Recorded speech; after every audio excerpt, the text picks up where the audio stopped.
हरिओम। मैंने अपनी पिछली वीडियो में पंच क्लेशों के विषय में विस्तार से चर्चा की थी और साथ ही इसमें यह भी बताया गया था कि इन पंच क्लेशों का मूल कारण अविद्या है और अविद्या को छोड़कर बाकी जितने भी क्लेश हैं उन सभी की 4 अवस्थाएं होती हैं, जिसमें से एक अवस्था है तनु अवस्था।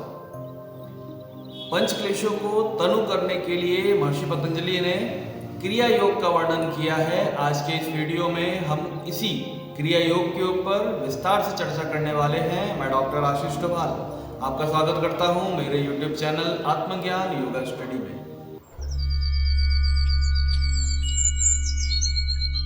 साधन पाद के प्रथम सूत्र में महर्षि पतंजलि क्रिया योग का वर्णन करते हुए कहते हैं, तप स्वाध्याय ईश्वर प्रणिधानानि क्रिया योग। अर्थात तप, स्वाध्याय और ईश्वर प्रणिधान ये तीनों क्रिया योग है। यानी जब हम राजयोग की चर्चा करते हैं वहां पर राजयोग के 3 प्रकार के अधिकारी बताए गए हैं, उच्च कोटि, निम्न कोटि और मध्यम कोटि।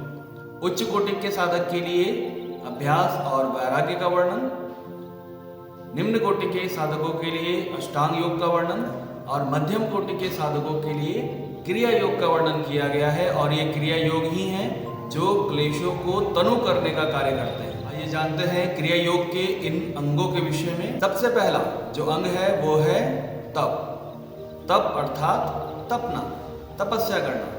कैसी तपस्या?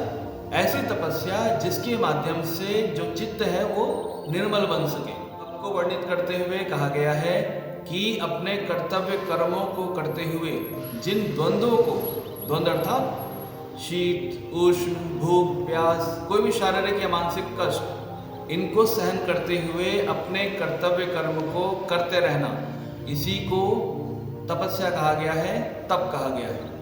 इसका अर्थ ये नहीं है शरीर को जबरदस्ती किसी प्रकार का कष्ट दिया जाए कि जी हम तपस्या कर रहे हैं, ये नहीं। अपितु जो कर्तव्य कर्म हमारा है उसको करते हुए अगर हमको कोई कष्ट का अनुभव होता है, कोई शारीरिक या मानसिक कष्ट की अनुभूति होती है, उसको सहते हुए भी जब हम अपने कर्तव्य कर्म को लगातार करते जाते हैं, इसी को तप कहा गया है। जैसे कहा भी जाता है कि तपने से ही व्यक्ति निखरता है, सोना भी तभी चमकता है जब वो अग्नि में तपाया जाता है। क्रिया योग का दूसरा अंग है स्वाध्याय। स्वाध्याय 2 शब्दों से मिलकर बना है, स्व और अध्ययन। अर्थात ऐसे ग्रंथों को पढ़ना, वेदों को, उपनिषदों को पढ़ना जिसके माध्यम से व्यक्ति को मोक्ष की प्राप्ति हो सके, उसको आत्मज्ञान की प्राप्ति हो सके, इसको स्वाध्याय कहा गया है।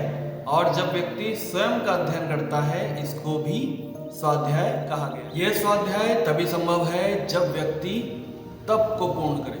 तप के बिना स्वाध्याय असंभव है, क्योंकि जो व्यक्ति स्वयं पर संयम नहीं कर सकता वो स्वयं का अध्ययन भी नहीं कर सकता। इसलिए अगर संक्षेप में देखें तो स्वाध्याय का अर्थ है वैदिक ग्रंथों को पढ़ना, ऐसे ग्रंथों को पढ़ना जिससे आत्मज्ञान की प्राप्ति हो सके, स्वयं को जानने की प्राप्ति हो सके, और स्वयं का अध्ययन करना भी स्वाध्याय का एक अर्थ लिया जा सकता है।